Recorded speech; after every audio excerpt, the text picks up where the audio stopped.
T'est-il déjà arrivé de vouloir abandonner juste avant que la victoire n'arrive?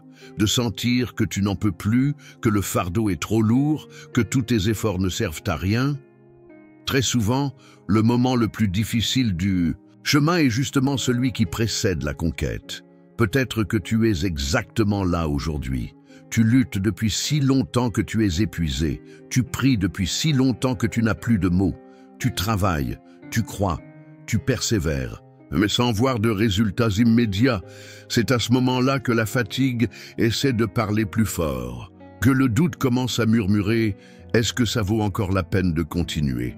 et que la sensation d'être seul devient plus intense. Mais la vérité, c'est que bien souvent, c'est justement à ce stade que Dieu est le plus proche d'accomplir ce qu'il a promis. L'ennemi sait que si tu tiens bon juste un peu plus, la récolte viendra. Alors il tente de te faire abandonner maintenant. Il veut te convaincre que rien ne changera. Il veut t'arrêter juste avant le miracle. Mais Dieu est à l'œuvre, même si tu ne vois rien, même si tu ne ressens rien, ta victoire est plus proche que tu ne le penses. Et celui qui tient bon, celui qui ne renonce pas dans la vallée, verra la gloire de Dieu se manifester. Le grand défi de celui qui est en pleine marche, c'est de gérer ce sentiment de stagnation. Il est facile de persévérer quand les signes de progrès sont clairs.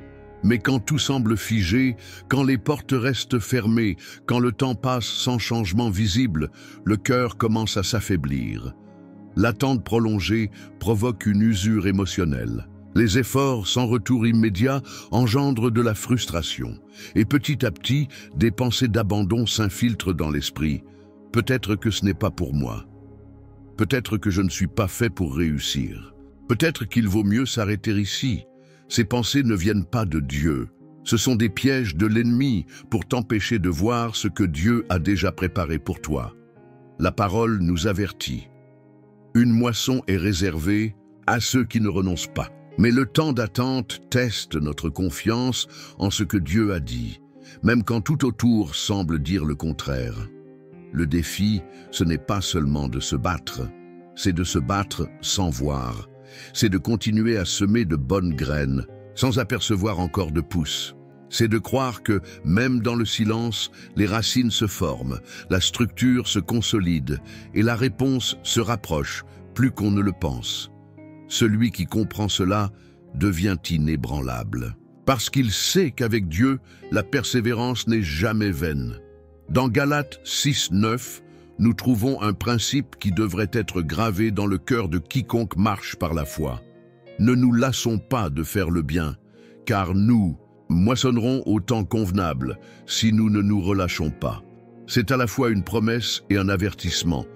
Il y a un temps déterminé pour la récolte, mais elle ne vient qu'à ceux qui ne renoncent pas en cours de route. Dieu ne néglige pas les efforts que tu fournis. Chaque prière silencieuse, chaque renoncement discret, chaque acte de bonté que personne n'a vu, chaque décision même minime de rester fidèle. Tout cela est soigneusement enregistré dans le ciel. Rien n'est perdu, rien n'est inutile. Mais il existe un temps fixé pour chaque promesse, et entre la graine et le fruit, il y a un processus. Un temps où la foi est façonnée, le caractère mûrit et la confiance est mise à l'épreuve. Celui qui abandonne trop tôt ne verra jamais ce qui était sur le point de se manifester. Le principe est simple, mais puissant. Persévérer, même en étant fatigué. Continuer à semer, même sans voir de résultats. Choisir de faire confiance, même quand rien ne semble changer. Dieu est fidèle. Et celui qui persévère verra de ses propres yeux la bonté du Seigneur sur la terre des vivants. Aujourd'hui, Dieu t'invite à renouveler ta foi, à fortifier ton cœur et à croire une fois encore qu'il agit même dans le silence. Ce n'est pas parce que tu ne vois aucun changement que Dieu est inactif. Bien souvent, les plus grands miracles commencent à l'intérieur de nous avant de se manifester autour de nous. Grandir dans la foi, c'est comprendre que la persévérance ne consiste pas seulement à supporter l'attente, mais à mûrir pendant que l'on attend. C'est faire confiance au fait que Dieu n'a pas oublié ses promesses, même si tout autour semble indiquer le contraire. Peut-être que tu te sens fatigué aujourd'hui, découragé, presque sans force pour continuer. Mais sache que c'est justement dans ces moments-là que la vraie foi se révèle. La foi n'est pas l'absence de lutte. La foi, c'est continuer à croire même au milieu de la lutte. C'est avancer pas à pas, en croyant qu'au bout du chemin, Dieu montrera que chaque larme, chaque prière et chaque effort auront valu la peine.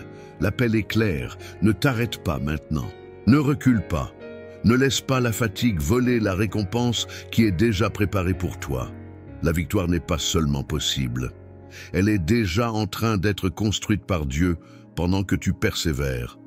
Fais-lui confiance. Ce qui semble invisible aujourd'hui deviendra bientôt un témoignage visible de la fidélité du Seigneur. Appliquer la persévérance au quotidien est plus simple et plus puissant qu'on ne l'imagine. Il ne s'agit pas de grands gestes héroïques, mais de petits choix faits chaque jour. C'est se lever le matin même sans motivation et décider de faire confiance. C'est continuer à prier, même sans voir de réponse. C'est garder un cœur reconnaissant, même sans tout comprendre de ce que Dieu est en train de faire. Dans la vie de tous les jours, la persévérance se manifeste par des attitudes discrètes. Continuer à travailler avec excellence, même quand personne ne remarque. Continuer à faire preuve de bonté, même quand on est traité avec indifférence. Continuer à semer des graines de foi, même quand le sol semble aride. C'est résister à la tentation de murmurer et à la place, proclamer des promesses.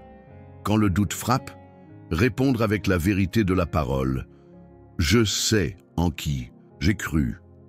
Quand la fatigue se fait sentir, se rappeler, ceux qui espèrent en l'Éternel renouvellent leur force. Persévérer au quotidien, c'est choisir de croire que Dieu s'occupe des détails invisibles. C'est faire confiance que même les jours où tout semble identique, quelque chose est en train de se passer dans les coulisses de ton histoire.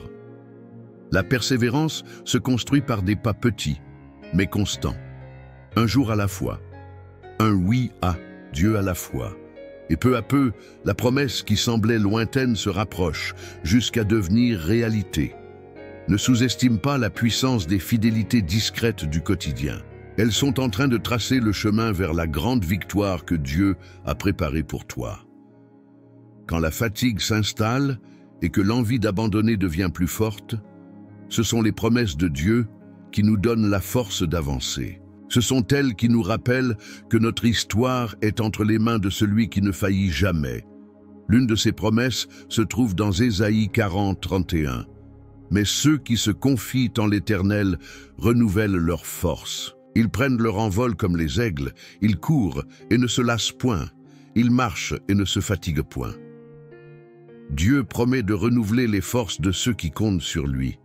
Il ne fait pas que regarder notre lutte de loin. Il nous fortifie en plein cœur du combat. Une autre parole vivante se trouve dans Hébreux 10, 36. Car vous avez besoin de persévérance, afin qu'après avoir accompli la volonté de Dieu, vous obteniez ce qui vous est promis. La persévérance n'est pas simplement une option, elle est nécessaire pour recevoir ce que Dieu a déjà préparé. Et dans 2 Corinthiens 4, 16, 17, nous lisons « C'est pourquoi nous ne perdons pas courage. Et même si notre homme extérieur se détruit, notre homme intérieur se renouvelle de jour en jour, car nos légères afflictions du moment présent produisent pour nous, au-delà de toute mesure, un poids éternel de gloire. » Ces promesses ne sont pas des mots creux, elles sont des ancres pour les jours d'épreuve.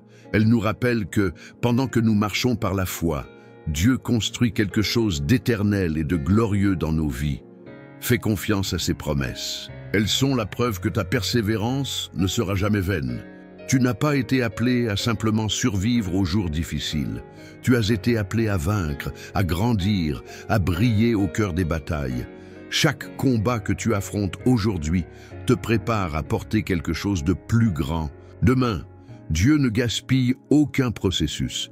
Il utilise chaque larme, chaque renoncement, chaque persévérance silencieuse pour forger en toi un caractère inébranlable. Ton appel est plus grand que la fatigue que tu ressens maintenant, plus grand que la frustration des jours sans réponse, plus grand que les peurs qui essaient de paralyser ton cœur. Tu as été choisi pour refléter la gloire de Dieu, pour être un témoignage vivant de sa fidélité, pour inspirer d'autres à ne pas abandonner non plus. Quand tu restes ferme, même sans force, le ciel se réjouit. Quand tu dis « je continue à faire confiance », même en larmes, Dieu agit en ta faveur.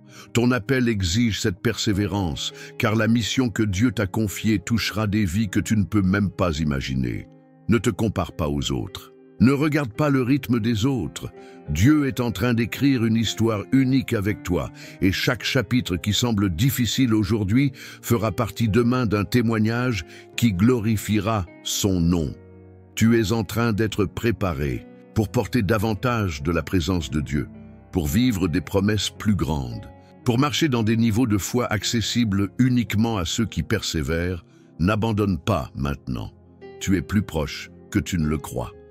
Et quand le miracle se manifestera, tu verras que chaque pas de foi, chaque refus d'abandonner, chaque prière murmurée dans le silence aura valu la peine.